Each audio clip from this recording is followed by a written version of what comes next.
I used to hate droids. Not anymore, but my friend got destroyed. I'm right here. So I'm currently looking for a new droid. All you have to do is reprogram me. Line up. You have too many friends. No. Possibilities. Oh, hell no. Not a robot. Oh. Huh. Are you wearing pants? You won't fit in my ship. If he's not fitting, you're not fitting either. Too evil? Not evil enough. Way too goody-goody. I'm Batman. You're not a droid either. Oh, closer, further away, but I like your style. Still not a robot. I'm not sure if you're a robot or not. Not a droid. Warmest we've been, but too annoying. Not gonna lie. Even warmer. You'll do, little buddy. Most of my body, just over there. All you gotta do is put it back together.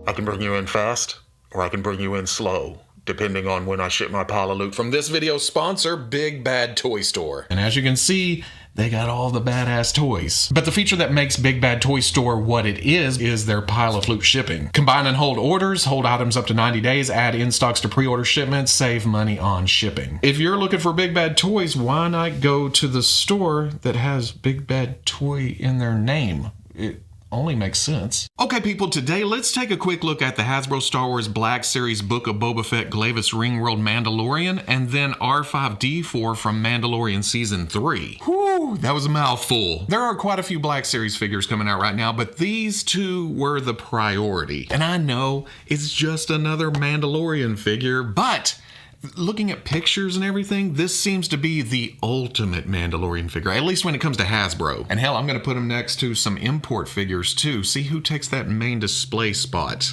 And I know if you're a fan of SH Figuarts, then you're like, well, there's no way a Hasbro Black Series figure can knock SHF off. Yes, it can. I mean, there's also factors like playability and durability and fun factor. So we'll see. We'll get into that here in a minute. Then there's R5-D4. There's no explanation needed, right? I've been harping on Hasbro for years to update their astromech body. They ran for far too long with a sculpt that was too small. And now that they've finally done it, I'm gonna get any and every variation of the astromech droid. The R5s, the R2s, the R4, is there one of those coming? Whatever you wanna give me, I'll get it. But R5-D4 holds a special place too because it's R5-D4. Original trilogy, Mandalorian. He blew his own motivator in order to get R2 where he needed to go, you know, to fulfill his destiny. Sacrifice, baby. That's what R5-D4 represents. Looking at the packages, it's what we're used to, or well, what we used to be used to with the Hasbro Star Wars Black Series line. Windows, for those of you who care about that kind of thing. Me, I just want to open the package, give me the figure, done. You have your Star Wars Black Series logo, you have your color scheme depending on the show it's based on. Book of Boba Fett's kind of a drab green. Mandalorian is orangey brown. Warning, choking hazard, small parts. Do not, I repeat, do not put action figures or their accessories in your mouth hole. I mean, that's just basic knowledge. On the side, nice artwork for both characters. On the back, same thing, just blown up a little bit with bios for each. Down here, yet more warnings in case you didn't get it the first time. On the other side, just a little bit of flavor stripe, some window, more window up top to let the light shine down. On bottom, your legalese, your barcodes. Let's get these open, see what's going on here. Oh, and yeah, I did take this wall out. There's the rest of my building. It was causing echo for some reason. I had the foam pads that I've always had on it, but I don't know how physics works. I'm no scientist, man. I'm no lawyer. I just play with toys. What do you want from me? We're gonna start with R5-D4 because we know most of what's going on here.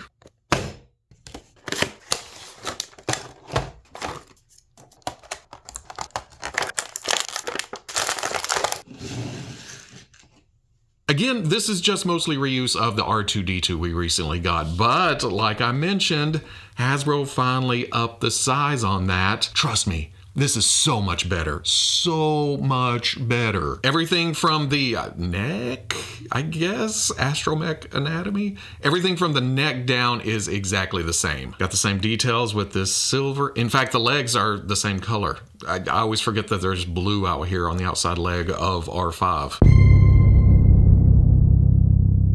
It's sculpted so nice to make it look like separate pieces. That's one of my big things about the Bandai model kits when it comes to droids. Everything looks like its own entity, which essentially it is, because you're building the little parts, putting it together to make a bigger part. So yeah, they're gonna look like little pieces, but the sculpt here is very, very nice, and it makes it look like there's little the outside of the leg, this little bar here, these coils, these tubes, whatever these are down at the feet, CD-ROMs, these disc players down here, whatever these tubes are on the outside of the ankle, the AC and heater vents here on the front, the charging plug, the cup holder dispenser.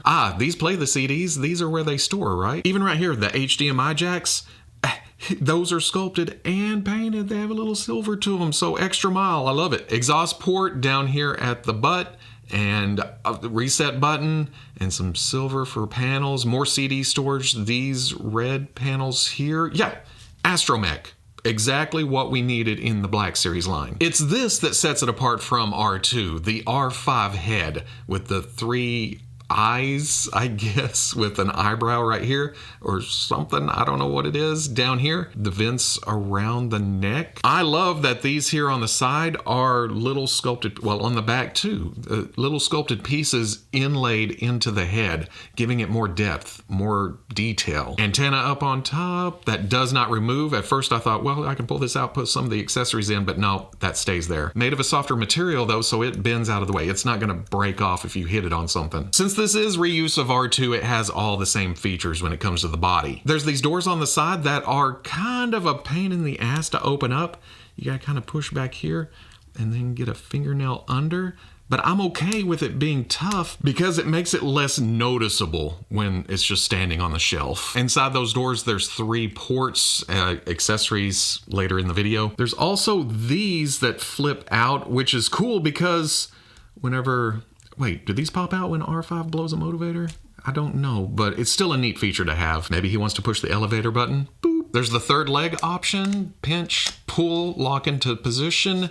Get it here, and then no wheels. I know that's a sticking point for some people, but I feel like if I had those, put it on the shelf, if it's not perfectly straight, it's just gonna roll off the front, and then you're gonna find them on the floor every day. That's not me making excuses, that's just me sunny side of life. And then another thing is accessory storage. If you have him facing forward, you can pull up and it exposes these ports. The tools can be a pain to put in there, but something a lot of people pointed out after the R2 review, if you turn the head until you feel the key let go, the head comes out. So you can put the tools in, get them secure, and then put it back in. You see the tab right there, key right there, get it into the right spot, it falls back into position, turn it, and then you can go back down. And there you go.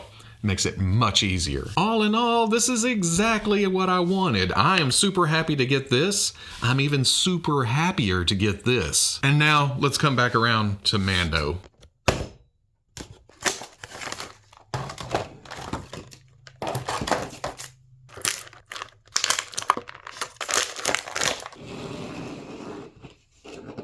And having him in hand for a minute, it's surprising how much of an upgrade this is. At first glance, you think, well, it's just another Mando. They reuse the same body they've been making Mandos on for years now, but no.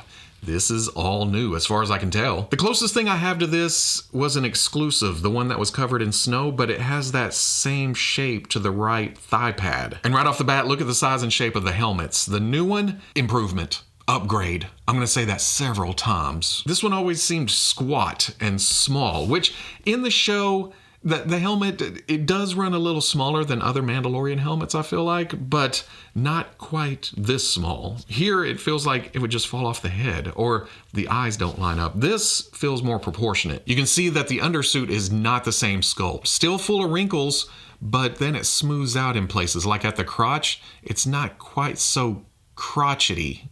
it's a more bodysuit. It lets the armor do the talking. There's more canisters with better detail around the shin pad on the right side, which itself is close, but no, okay. You can see the boomerang here on the front, it's smaller on the new one compared to the old one. And then this strap going around is larger. They could have slid by on the feet, but they flattened out the toe a little bit and then added just a bit of sole to it. The newest addition to the armor, I think, that was the last pad he added to the overall armor scheme, right? On the new one, it is larger and again, more detailed. Same goes for the left thigh pad. This one straight, this one has a little bit of angle to it, more curve overall, and barely bigger, barely. The blue knee pad on the left, the new one has larger launchers here on the outside, then a smaller pouch around the top of the boot. The grenades are closer together, and then a different sculpt for this hip pad coming out, and then this one's blue. I don't know if that was a change for the show. That wasn't like that. It's somewhere. The chest armor, again, bigger, peckier. It adds more width up at the top. It makes them kind of more muscular looking. The overlay strap has a pouch right here. It's a bit thicker than this. Oh, this was turned around to the back, and I thought, well, that's weird. Why would the launcher thing? But the gauntlet is a separate piece, so bring it around to the outside where we can see this. Just sharper detail overall to the new one. And then on the other side, oh, it's the same thing. Gotta rotate below that, I think. Okay, the right one was kind of stuck. And for a minute I thought, I'm gonna twist that right off, but nope. It now rotates and I can put that detail on the outside. Very hard to tell, but again, just a bit sharper. A huge upgrade are the shoulder pads, because on this one, they're glued down. Well, okay, they did that thing where it's glued down here and these are supposed to be soft and come up and then go up onto the body. Yeah, that works fine. But on the new one, it's now a full rubber piece with a ring around the shoulder. So it's a separate thing that you can bring up and around and out and everywhere. It doesn't get in the way. The old one, this flap right here was attached to the belt, but it was glued down. Is it attached? Yeah, right here. So the strap wouldn't move around. On the new one, I have to mess around with this for a minute to see if I'm gonna like it, but this whole abdomen cover is part of the belt too, and it kind of floats around. Got the strap, can go up and down. It's not attached anywhere as far as I can tell. Okay, then you have the butt flap attached to that too. The holster's part of it, this hip. Another upgrade, the cloth cape. Again, not everybody likes soft goods, but for me, to get that up and out of the way or around, yeah, much better than this plastic monstrosity they used to strap every Mandalorian to. Don't get me wrong, it's a nice sculpt. It's okay if he's just standing there, but if you want to do something else, nope, not happening. Especially if you have the jetpack. That was the worst. And we do have a jetpack here. We'll get to that in accessories. It plugs in, but you can take the cape and put it off to the side or have it over it or flying out. Yeah, okay, I like that too. Just overall, a damn impressive Mando. I keep coming back to this one because I think this is the only one I have that I haven't modified yet or customized at some point. Swap the heads, put a cloth cape on, something. This one right out of the package, I feel like this is going right on the shelf. I don't know if it's going main display because we still have to compare it to the imports, but it's up there. Going over articulation on a droid, the neck rotates all the way around. The shoulder or hips, those also rotate all the way around. The ankles and or wrists, those hinge forward and back. And I think that's it, unless you want to count this as another ankle or wrist, and that hinges forward and back too. For Mando, the neck articulation is super nice. There's a dumbbell up at the top of the neck, and then I believe a ball down at the bottom. So even with the helmet on, can look up, can look down, so much tilt, and then left and right. Butterfly joint at the shoulder, goes back, goes forward. Pin coming out to the shoulder allows the arm to rotate around, but I'm running into a snag with the shoulder pad. Again, it rings around the joint there, but I only get it to right here and it stops. But if I go forward with it, I can rotate it all the way around. I don't know what it's catching on. Something back there. Hinge at the shoulder comes up past 90. Hinge and swivel at the elbow comes up slightly past 90 and then rotates. Rotation at the wrist, and then Up and down hinge on a trigger finger hand. I had to look extra close there. Ball joint mid-torso gets some hula hoop action. Ball coming out to the hip, swings forward, goes back not very far, and then hinges out. Rotation at the thigh, hidden by the armor pads on both sides. Hinges swivel at the knee, comes up, ooh, past 90, as he's not going to kick his own ass, but that's Star Wars for you. Rotates in and out. Hinge at the ankle, goes back, goes forward, and then forward-facing pin for rocker. For accessories, R5 comes with all of these tools, and I think all of these are different from R2 except for this one. Is it the Scomp or something? It plugs in for information or to control systems, whatever that's called. And like I mentioned, there's ports inside those doors so you can plug them in and you can be useful. You can... Don't ask me to name the rest of these though. They're just tools. Although I do think this one is the taser. Isn't there electricity in the movie somewhere? I think when R2's using it. And that's the cool thing about this. This having all different tools, you can swap between the astromechs and do whatever you want. It is very hard to notice. It's very well done, but this panel comes off. You gotta be kind of careful with it, get it off, and then there's another port, which I do believe this plugs into. When he blows the motivator on Tatooine, I seem to remember something like this popping up. I don't know if that's the motivator. It's like, hey, plong. I do believe that's where we saw that. Face forward, pull up, turn to the side, pull up again, and you have full access to these slots where you can store these away. Hopefully most of these are a tight fit because on R2, the radar dish was a pain in the ass. I had to flip around to different ones until I found one that actually held it. I like to rotate them to where they're not gonna stick out. I'm trying to keep them from hitting here and falling out inside or something. Yeah, that doesn't seem to want to stick anywhere. A little bit of blue tack, press it in there, wrap it around, and that should hold. Key it back together, turn, there you go. Everything stored. This could be in the G.I. Joe Classified series line. It's so good. For Mando's accessories, we get the trusty blaster, and I was going to say this is the same sculpt we've been rocking for years, but it's not. It is damn similar, but you can see the slight difference. Like right here, that is different. Upgrade. Improvement. Another improvement is they finally softened up the hands. All the old Mandos, or at least most of them, I remember, it's so tough. You gotta pry and get out. Nope. This one's just a push and a twist, and he's a shooting. Or put it in the holster, not a biggie. There's also the vibro blade, and I don't remember if we've gotten this before. It seems like, or am I thinking of heavy Mando? Something. Anyway, here's a knife to go with this Mando. It is very thin. It just falls right out of the hand. So it'll probably stay holstered away back here at the top of the right boot. It took me a minute to find that. I was looking all over the place. Bend the knee and push, and you can get it all the way down in there. There you go. Comes with the Darksaber. Could have easily reused the one we already had, but no. It is slightly different from that too. Above the guard is a little longer. There's this loop here on the end, and then the blade is a little bit thicker and slightly longer. And the white is way more prominent. I kind of like this being translucent, but this makes it feel more energy-like. Does the blade come out? Oh, it does. Did the old one do that? Oh, yeah, it did. It's been a while. Shush. And there is a tiny hook. Oh, there it is. A hook on the back of the belt. So just loop it on there, store it away. It's not... Oh, okay. Maybe it is secure. What do I know? Not the tightest grip, but he can hold it. It doesn't just fall out. Finally, there's the jetpack, which again, it's easy. If you do this, okay, this is just reuse of the old jetpack. But no, you start looking at the tiny details and everything's sharper on the new one. It's more defined. It's more refined. Slightly shorter down here to the boosters. Have a couple of tabs sticking down, whereas the old one doesn't. On the old one, this was kind of part of the backing piece, and same with this. On the new one, it's separate, sticking out right there, and then same thing with this small one. And hell, just look at the centerpiece. This is okay for a $25 action figure. This is even better. I don't remember where I got this one that came with the jet blasts, but you can see that they're sticking out a little bit when they're plugged in. You take those out, you plug it into the new one, and I talk like I've already done this because I have. And it goes in, it plugs all the way in. Look, there's no gap. And then there is a hole and two tabs on the back that plugs in.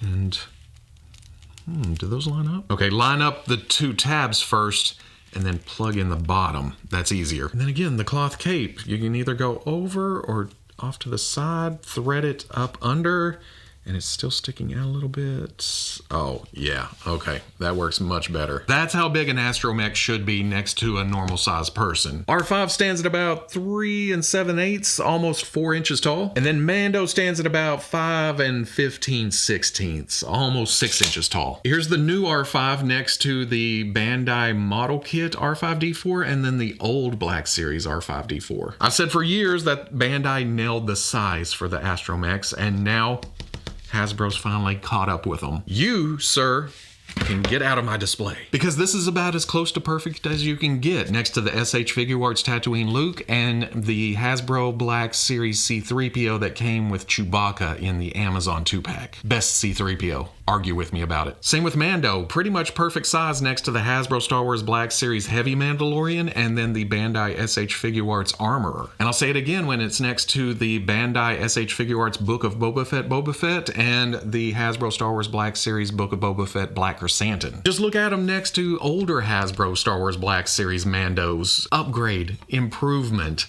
just the proportions, the helmet, the height, the way he stands, the stance, the presence. Everything about this is better than these two. He is on par with the imports like the SH Figuarts and the Medicom Mafex, who is currently my main display Mando. My only big problem with the Mafex was the visor. It's very thin. It looks like if you were wearing it, you wouldn't be able to see anything out of it. The Black Series fixes that problem, makes it more accurate to the show, while keeping all the proportions and the details that I was getting with the Mafex. Range of motion isn't quite as nice, but it's close. What I liked most about the Mafex is it looked like a guy in a suit. The SH Figuarts, not so much. The arms kind of hung low, the crotch was high. It just feels weird. The Black Series just kind of takes all the good points and puts it all together for a way cheaper price point. I'm not going to make any final calls until I've messed with this for another couple of days, but it's going to be a hard decision. So at the end of the day, totally worth the wait. I don't know if it was worth all the Mandos that came before this. Well, okay, it's an evolution, right? They have to start somewhere, and they took that body as far as they possibly could. Yeah, this is definitely the ultimate Black Series Mandalorian, though. It is the tip top. For R5-D4, this is exactly what I wanted, except one thing. It is very, very clean. When I think of R5, either in A New Hope or The Mandalorian, it's dirty, dusty, grimy, oily, sandy. It's just caked on. He's been in the desert for a while, so I guess I do have to do some customizing, but it's the perfect base for it. Well, there's also the Bandai, but I never got around to customizing that either. It's clean, so there you go. I do think there's another R5 release coming with some pit droids, and I don't know if that's dirty yet, but like I said, R5 was always dirty, so if I put this on my original trilogy shelf, still gonna need a paint job. Doesn't matter either way. When they announced the pit droid set, I was gonna skip this, but in the back of my brain, I was thinking, what if they packed those pit droids with the old mold? Just because, you know? So, I couldn't pass on it. And I can't pass on a good Mando. So both of these make me super happy. Bottom line, if you're interested in either of these, they are in stock at Big Bad Toy Store. The link is in the description. You click that, you help me out, you help yourself out, you get some badass toys.